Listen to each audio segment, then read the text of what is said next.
Hello and good morning, everyone. This month's theme is end.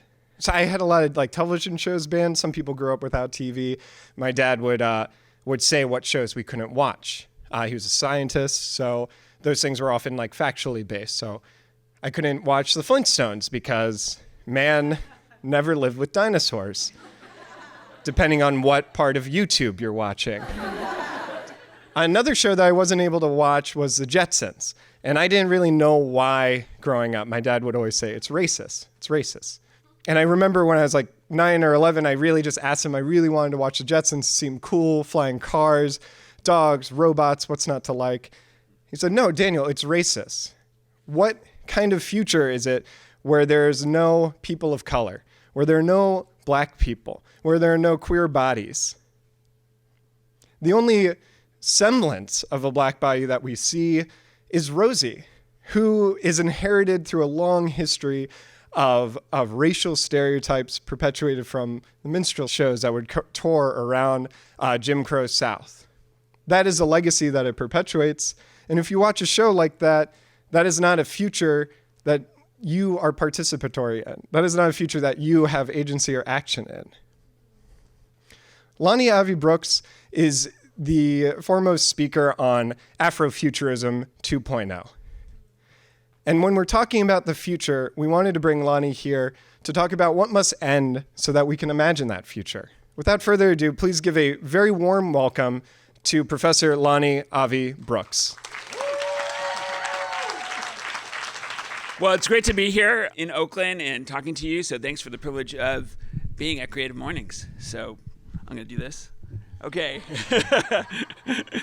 So we are imagining queer futures with Afrofuturism, the end to patriarchy and white supremacy with real equity and liberation.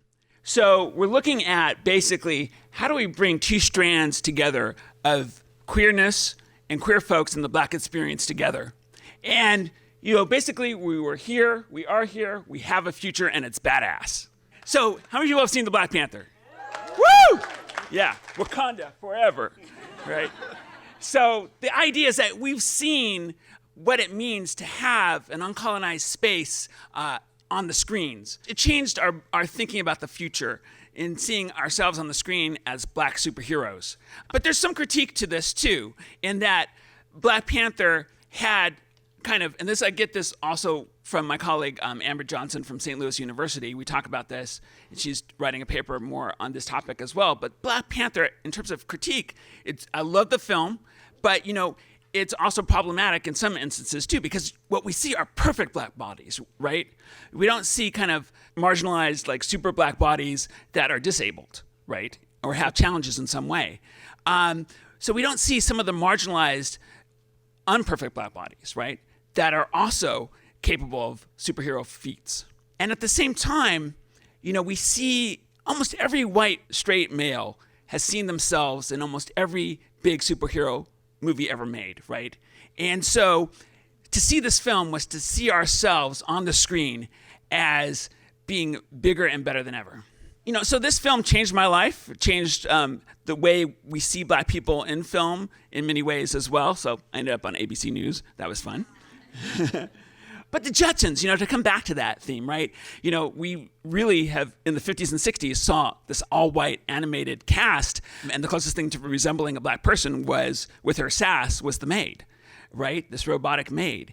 And so the Jetsons really kind of showed sort of the exclusion of Black bodies. But I share a dream that we can articulate the long oppressed racial minority and diverse voices in a future of areas of forecasting and the future of how we invent the future. I also aim to queer the categories of forecasting and future studies as well. How do we do that? Queer in this instance means to queer the infrastructure, to challenge the basis on which categories are constructed. And Susan Lee Starr, my mentor, who passed away a few years ago, really looked at this. How do we queer the infrastructure? Part of this as well is that queer liberation, queer folks have a toolkit. They've had to look for hidden resources, alternative ways of thinking, and also new ways and new solutions, basically new futures.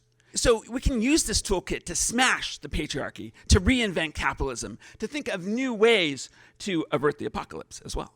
And Jason Tester, who's my colleague in Queering the Future as a project and a member of the LGBTQ National Task Force Board, really looks at this with me in terms of using the tools of queerness to smash the patriarchy. So what is Afrofuturism? And this is beautiful drawing and image is from Joshua Mays. He's a local artist here in Oakland. Yay, Joshua. Well, the Black experience is futuristic. You see, on some level, it was always a science fiction horror story. On some level, it was a level of alien abduction. Because Black people have always been futurists. They had to be. Imagine being taken from your home planet in West Africa with the latest in bondage technologies, kidnapping huge numbers of people and dislocating them from their home planet, taking them to an alien new world where they had to innovate, where they weren't allowed to speak their languages. They weren't allowed to celebrate their rituals. They weren't allowed to even play their music. They had to adopt a new religion and suffuse it with their own rituals under the radar, in secret, hidden meanings. Cruelty was shaped the Black diaspora. You see, part of Afrofuturism is reinventing and reclaiming the trauma of past atrocities against the Black and Afro-queer diaspora and augmenting it with new pathways, new alternative memories of the future as well. You see, what Black people did when they arrived to this alien landscape is that they invented spirituals, right? Sonic utopias that yearned for uncolonized Black bodies, yearning for Zion through the Christian religion. In essence, this became our vibranium, right?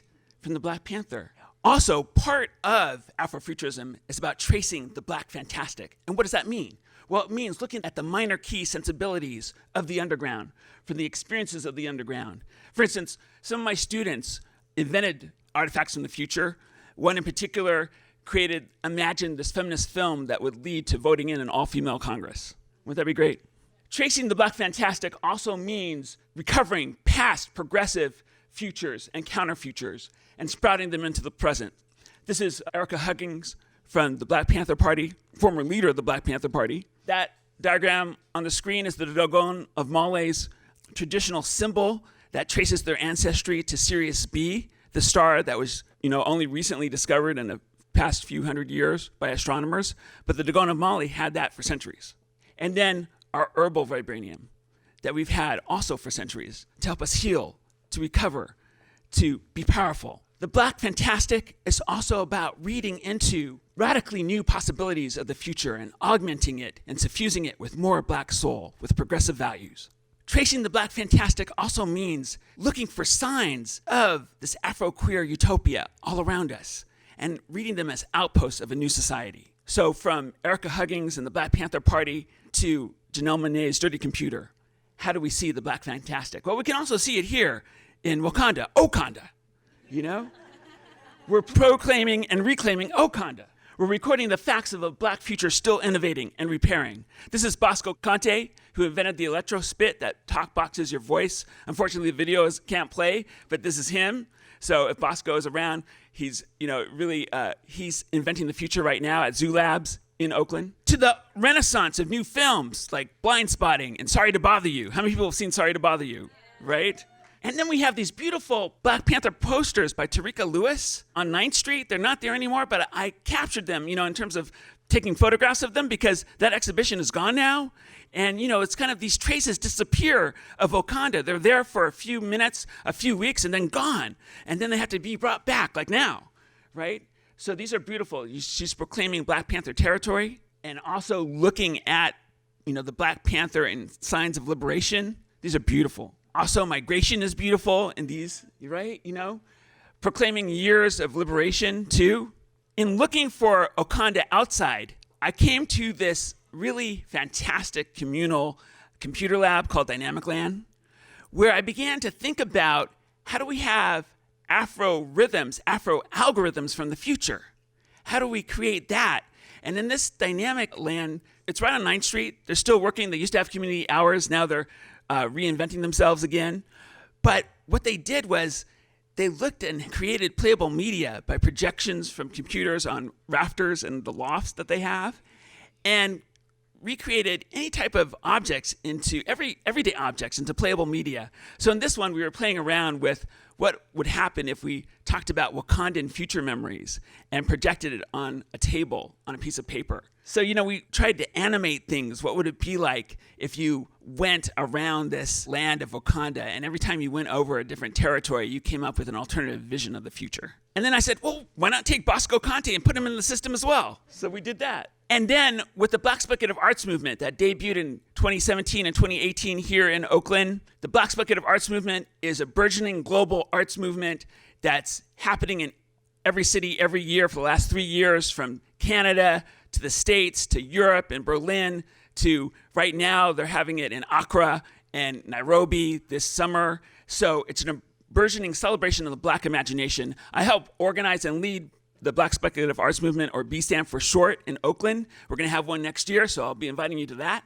And, we also worked with the Institute for the Future as well this past year on March 2nd to celebrate Afrofutures with the Black Speculative Arts Movement. And the idea was to see the interconnection between forecasting and the celebration of the Black imagination. How could they interconnect? How could we ground the celebration of the Black imagination into tools of forecasting as well? But the Afrocentric perspective, and this is what we bring to forecasting, is that it's intersectional. It rejects binaries. It's about the interconnectedness of all things, Intu, which is Bantu for interconnectedness. It gives you a wider aperture on the future. Rather than trying to see things through a straw, which most corporations try to do, Afrocentric perspectives provide you a wider aperture on the future. And in turn, we need to infuse artificial intelligence with more Black soul, with more Black rhythms. See, Black futurists have been around for centuries. They've been able to experience a range of multiple truths, which on some level is about quantum computing. It's about zeros and ones simultaneously that makes computing so much more rapid. And artificial intelligence could use this suffusion of Black soul. So when are we going to have more Afro-queer AI? Because AI does queer things already, things that we're not even knew that they could do. So having it have and be embedded with more Black soul is what we're after. Picture yourself, it's 1983, you're in Los Angeles, your English teacher sits you down and says, "You're all homosexual, you're all queer." He was an existentialist, he was into shocking us. So initially shocked, I wondered, well, how did he know about us? But I'm really interested in this idea of queer time and Afro-queer time in particular, because the Black experience and queerness has shaped our DNA. I've explored this, and I've found really an interesting ornithologist and a bird scholar that supported me in this too. And he talks about how same-sex preference actually enhances reproductive success. See, if women don't have to worry about the ferocity of competition, well, the extension of male sexual desire and female sexual desire reduces that competition over females. It gives them a little bit of a break. What he discovered, and it's really in this interesting book called The Evolution of Beauty, females in particular selected for more pro-social behavior, for more intelligence, for even more fashion sense. And that in a broader range of sexual desires among men and women, that it helped people out. So what I'm saying is, let's bring this back. Kim Stanley Robinson, who's a famous science fiction writer, he wrote this really interesting book called Shaman, Imagining Life 50,000 Years BC. And I thought, well, why don't we have a book called Queer Shaman, where we talk about tribal matriarch leaders, empathic healers, shamans who healed, told stories, and they curled up together in gendered fluid pathways that predated queer liberation. So let's bring back these past progressive futures and celebrate them. Know that we have always been queer, we have always been Black, we've been shaped by that experience, and let's let it live. Even Atum, the founding deity of the Egyptian religion, was male and female. It wasn't until generations later that they had male and female deities. So let's bring that back too. Now, I want to talk a little bit about a really great artist, Leo Herrera. He has this fantastic series of films, and I'm still studying and analyzing it as the professor in me. What if AIDS hadn't happened and queer leaders who hadn't died had lived? What would they have created? So he imagines Vito Russo, who created ACT UP in the 1990s as a radical queer activist, and he imagines Vito Russo becoming, running for president in 2020. And it's a fantastic series of films. And he also talks about this kind of clandestine series of queer colonies in 2020 that create these towns called Stonewall Nation, like Stonewall, New York, Stonewall, San Francisco, Stonewall, Oregon. And just through a small percentage of 3.5%, influence American politics to shift to radically more progressive values. We did a Future of Gender Norms with Blue Shield, Blue Cross, and the Institute for the Future a few months ago. And we had to imagine different scenarios. So one of the scenarios I imagined was about transformation, this kind of super differentiation, gender cycling that goes across your lifetime. It's a universal acceptance, an adaptation, spiritual cultural revolution, a complete embrace of infinite pronouns. See, someone might be saying, well, I was pan at 13 and queer by 20. So the idea is that we have fluid pathways over our lifetimes. And how do we, really celebrate that more? When I talked about Afrocentric algorithms, a colleague of mine that I met at Dynamic Land, Eli Kosminski, who's a great game designer, we decided to create a card game called Afro-Rithms from the Future. Now, it's not your usual rhythms like RHYTHMS. It's about algorithms, RITHMS. So about infusing computer algorithms with more Black soul through this game called Afro-Rithms from the Future. And we have had a chance to play it live twice. And we had this world building with the Afrofuturist podcast and the Fathomers. Fathomers is an art foundation based in Los Angeles who has been supporting us with long-term thinking. And so we really played this game to a packed crowd in Noy House, a workspace down in Los Angeles. And it was fantastic. We had a really good time. You might notice, you might have some cards by you that have objects. We're going to ask you to play this game a little bit in a minute, but we're going to give you a backstory. So the year is 2030, that is. And on a series of clandestine floating islands, the global Afronet is weaving a tapestry of the future. Each island hosts a unique city with a single futurescope at its center. As citizens produce visions of the future, they link to the network of stories created by futurescopes across the planet, creating a colossal map for an ultimate journey through the astro-blackness plane. Now, I should explain what astro-blackness means. It means rising up from the colonial past and seeing the multitudes and vicissitudes of going beyond a colonial mindset to seeing the expansiveness of the universe as Black people. This beautiful drawing is by Malik Senarofuru, Futurescopes Connecting on the Astro-Blackness Plane.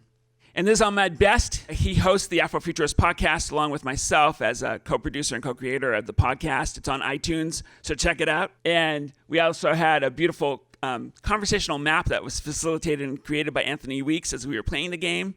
So it's literally a mural of what we were doing and saying as we played the game. So let's go to the game real quick. We're going to take these tensions. I'm going to set them up. That's kind of patriarchal of me, but I'm going to do it anyway so that we can do this a little bit faster. So imagine that we're in a world of more Black storytelling, okay? Imagine that. And then juxtapose it with more Black feminist leadership. So what would a world be like if you had more Black storytelling and more Black feminist leadership? It's like Kamala Harris sitting around a campfire, right? Think of those tensions right now. More Black storytelling, more Black futurist leadership. What kind of objects would you create based on that? What kind of world would you create with the objects on your cards? So for instance, you might have Janelle Monáe as one inspiration who says, until Black people can come home from a police stop without being shot in the head, this is not my America, right? Or queer liberation, imagining more liberating futures for queer people. So those are inspirations. But you might have objects like city, an object like film. What kind of objects would you create in a land, a future of more Black storytelling, more Black feminist leadership? So I want you to think about it for a minute and then raise your hand if you have a thought about an object. And we'll talk it through. There's no right answer. This is about your imagination and about proclaiming the future. So think 2030, more Black storytelling, more Black feminist leadership. Did Michelle become president? And this beautiful artwork that was added to our deck was by Alan Clark, who's a local artist in Oakland. He's also doing a series of comics about the Black Panthers. So go, Alan. So I have two cards. The first card I have is inspiration designing food sustainability. And so I think about plant-based soul food, sort of returning to our roots literally. And then the second card I have is an object, which is handcuffs, and I just get this image of a cauldron being placed in the center of the storytelling circle with the handcuffs inside them, and Black women leaders facilitating conversation about what those handcuffs mean and how we can banish them. Wow. So first we have plant-based soul food. Imagine people eating that, sitting around a cauldron, celebrating the burning of handcuffs and the end of prisons as we know them. Right? That's beautiful. That's beautiful. Thank you. Anyone else? So I imagine Black Twitter just being Twitter. Right. It's all Black Twitter. Right? Yeah. Yeah. It's all. So that's the Black AI, the Black queer AI coming to the fore, where it's just suffused in the systems. It's the afro-rithms that are already there that we take for granted. You know, we had one tensions that we worked with where it was a scenario of more hip hop and less Black scientists. And at first that sounded really dystopian until we thought, well, wait a minute. Hip hop could be the programming language of the future. So it just becomes suffused. Everyone's a Black scientist. Anyone else? Yeah. I have car, and I think that's really relating back to like the Janelle Monáe quote, for instance. So, like, when are we going to feel confident with Black men and women returning home from police stops without being brutalized or murdered? So what I think about is how police have methods and technologies to track and scan for us or trouble, aka ways to like increase revenue of the state. And instead, I would love to see, especially for Black men, women, and other women, or people of color, to have ways to scan for police activity and to see when a fellow, Black or brown brother and sister is being pulled over, so they can go, monitor and record the way that they're being monitored and recorded by the police. Wow.